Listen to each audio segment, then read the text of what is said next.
म्हणजे तुम्हाला जर पितळेचा किंवा चांदीचा कुंचन उपलब्ध होत नसेल तर आपण घरच्या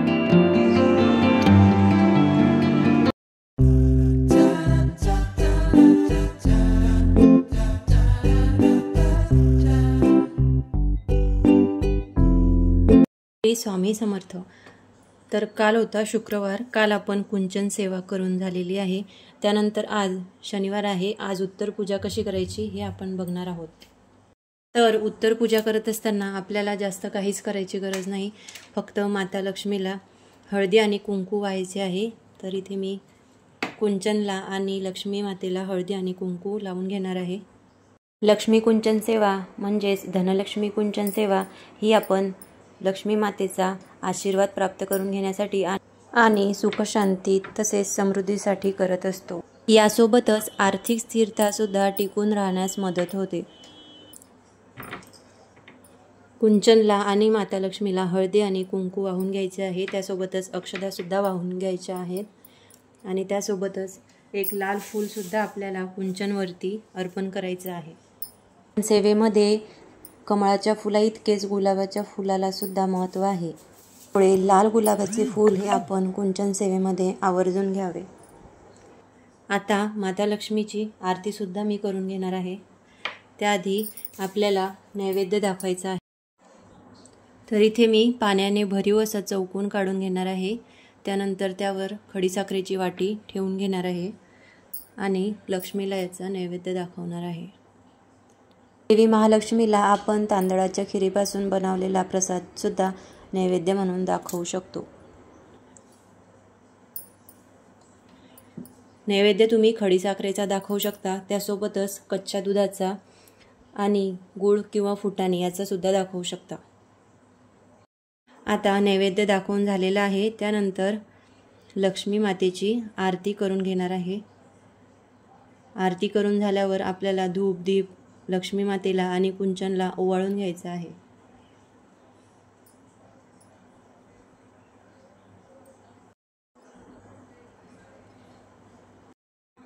तर आता आरती करून झालेली आहे, त्यानंतर धूप आणि दीप आपल्याला ओवाळून घ्यायचं आहे परत एकदा।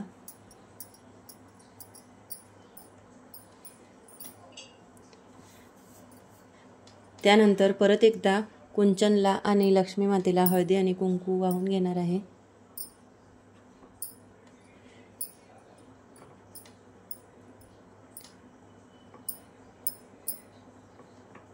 आता यानंतर आपण कुंचन उचलून घ्यायचं आहे। कुंचन उचलताना तो अलगद उचलून घ्यायचा आहे आणि कुंचन उचलल्यानंतर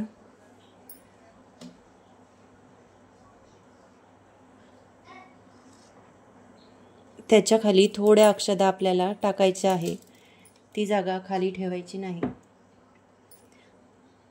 आता इथे मी पितळेचं ताट घेतलेलं आहे, त्यामध्ये कुंचनमधलं सगळं सामान काढून घेणार आहे।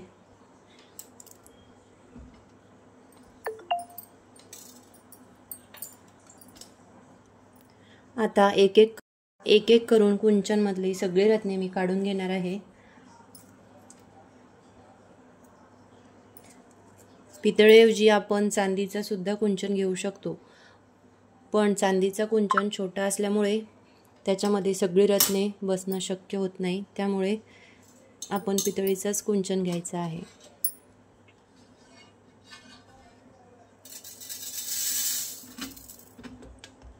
आता एक एक करून हे सगळी रत्ने बाजूला काढून घ्यायची आहेत। याच्यामध्ये 11 अक्षता घेतलेल्या होत्या चांदीच्या, त्या सुद्धा शोधून घेणार आहे। त्या शोधायला खूप जड जातात। तुम्हाला जर कुंचनचे साहित्य मागवायचे असेल तर खाली नंबर दिसत असेल त्या नंबरवरती आपण व्हॉट्सअप मेसेज करून कुंचनचं सगळं साहित्य मागवून घेऊ शकतो। त्यासोबतच पूजेसाठी लागणारे सर्व साहित्य, त्याचप्रमाणे आसन, दिवे हे सुद्धा आपण या नंबरवरती व्हॉट्सअप मेसेज करून मागवून घेऊ शकतो। धनलक्ष्मी कुंचन सेवेसाठी लागणारं सर्व साहित्य ताईंकडे मिळेल। आता एक एक करून सगळी रत्ने आपल्याला काढून घ्यायची आहेत।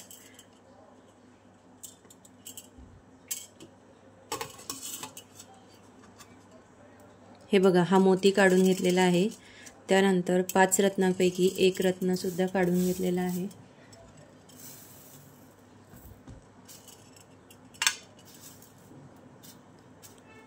उत्तर पूजेनंतर या तांदूळाचं काय करायचं, तर हे तांदूळ आपण आपल्या धान्याच्या साठ्यामध्ये टाकून घेऊ शकतो,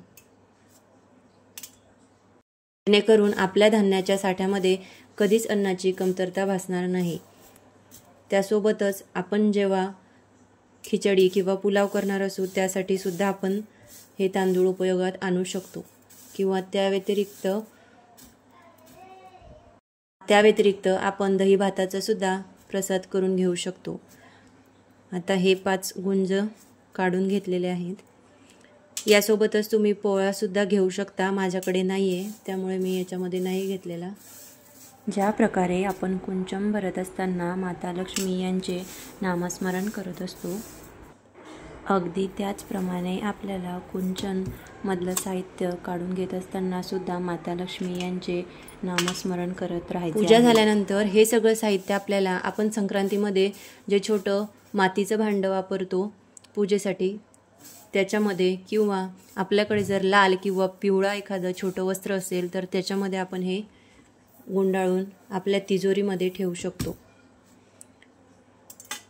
तर हे सगळी रत्ने आपण एका कापडामध्ये किंवा त्या भांड्यामध्ये भरून ठेवून बाहेरून त्याला एखाद्या फुलाच्या सहाय्याने गुलाब किंवा मोगरा तर लावून घ्यायचे आहे, आणि त्यानंतर ती रत्ने किंवा ती बांधलेली पोटली आपण आपल्या तिजोरीमध्ये ठेवायची आहे। तिजोरीचं तोंड हे नेहमी उत्तर दिशेलाच असायला हवं।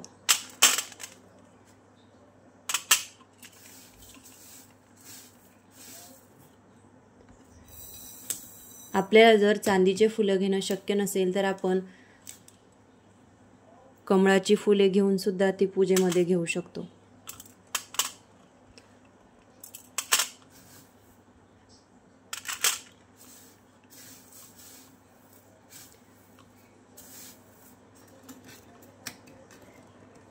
ही सगळी रत्ने थोड्या कालावधीनंतर काळी पडायला लागतात, तर त्यानंतर आपण ते कोलगेटच्या किंवा तिने आणि चंदनाने स्वच्छ करून घेऊ शकतो। आता इथे सगळी रत्ने काढून झालेली आहे। त्यानंतर हे तांदूळ पूजेसाठी न वापरता आपण खिचडी किंवा पुलाव करत असू त्यासाठी आपल्याला वापरायचे आहेत। एवढी सगळी रत्ने मी पूजेमध्ये घेतलेली होती।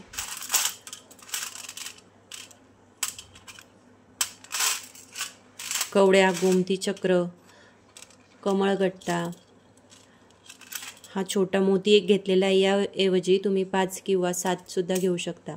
त्यासोबतच ही 5 रत्ने घेतलेली आहेत, ही एक लवंग सुद्धा घेतली होती, 11 अक्षदा, आणि त्यासोबतच हे चांदीचे नाणे, त्यासोबतच हा चांदीचा शिक्का।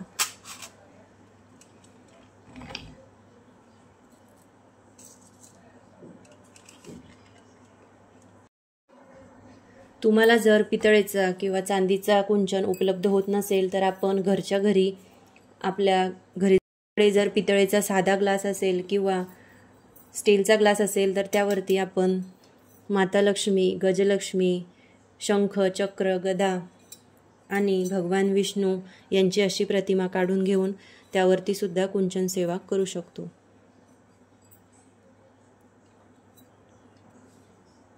आता हा कुंचन स्वच्छ करून घेणार आहे आणि परत पुसून देवघराजवळच ठेवून घेणार आहे। याऐवजी तुम्ही दुसरीकडे सुद्धा हा ठेवला तरी चालेल।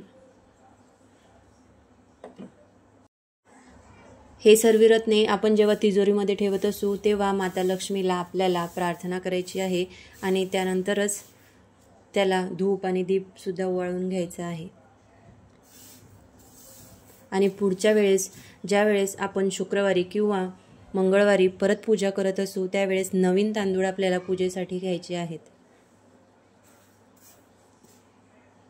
त्या जागेवरती मी कुंचन सेवा केली होती तिथे हळदी आणि कुंकू परत एकदा वाहून घेणार आहे आणि हे असंच ठेवणार आहे। हे दिवसभर पूजा आपल्याला असंच ठेवायची आहे। त्यानंतर दिवशी सकाळी आपल्याला हे सगळं उचलून घ्यायचं आहे। कुंचन सेवेची उत्तर पूजा करत असताना सर्वात आधी आपल्याला शुद्ध तुपाचा दिवा लावून घ्यायचा आहे तो मी बाजूला लावून घेतलेला होता। सेवेची उत्तर पूजा करत असताना आपल्याला सर्वात आधी शुद्ध तुपाचा दिवा लावून घ्यायचा आहे। त्यानंतरच आपण उत्तर पूजेला सुरुवात करायची आहे। मी इथे दिवा आधीच लावून घेतलेला होता। शुद्ध तुपाचा दिवा जर आपण देवाजवळ लावला तर शुद्ध तुपाच्या दिव्यामध्ये तेलाच्या दिव्यापेक्षा देवाच्या सात्विक लहरी आकृष्ट करून घेण्याची क्षमता जास्त असते। तुपाचा दिवा हा आपल्याला देवतेंच्या नेहमी डाव्या बाजूलाच लावून घ्यायचा आहे आणि तेलाचा दिवा आपण हा उजव्या बाजूला लावायचा आहे। म्हणजेच आपण पूजा करत असताना तुपाचा दिवा हा आपल्या उजव्या बाजूला आणि तेलाचा दिवा हा आपल्या डाव्या बाजूला असायला हवा।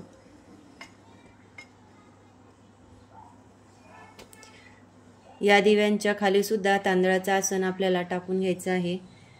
त्यानंतरच आपण दिवा प्रज्वलित करून घ्यायचा आहे।